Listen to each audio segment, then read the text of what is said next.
Guys ఎలా ఉన్నారు? ఇప్పుడు మనం నోరూరించే బూరెలు ఎలా తయారు చేయాలో చూద్దాం. ముందుగా మా మమ్మీని అడుగుదాం ఎలా చేస్తుందని.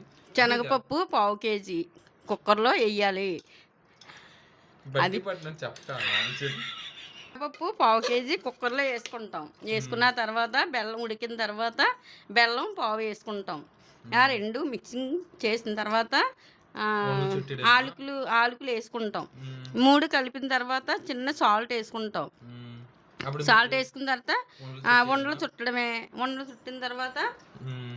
ఒక గిన్నెలోను వేరేగా వరిపిండి, హ్మ్. మళ్ళీ పంచదార కలుపుకుంటాం. ఓకే. ఇలాగా. ఇందులో అలాగనమా వరిపిండి, పంచదార ఆ! బెల్లం, కలిపేసుంది. బెల్లం వేసుకుంటే వేసుకోవచ్చు. లేతే పంచదారైనా ఏసుకోవచ్చు. పంచదారైనా ఏసుకోవచ్చు. ఓకే. అయిన తర్వాత ఈ ఉండలు పొయ్యి మీద నూనె పెట్టిన తర్వాత హ్మ్. నూనెలోని ఉండలేసుకోవడమే. ఓకే. ఆ నెక్స్ట్ ప్రాసెస్ తర్వాత చూద్దాం.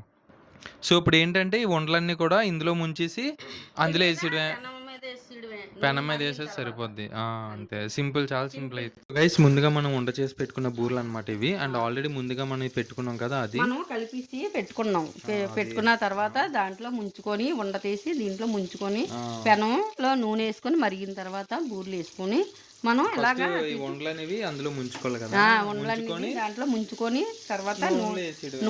అప్పుడు నూనెలోనేసుకోవడమే. మరిగిన తర్వాత తీసుకొని తినేయడమే. అంతే. మరిగిన అంతే. తర్వాత తినాలి. అంతే. బాగా ఉడికిన తర్వాత వీడియో నచ్చితే తినేయడమే. లైక్ చేయండి, షేర్ చేయండి. Thank you. బాయ్.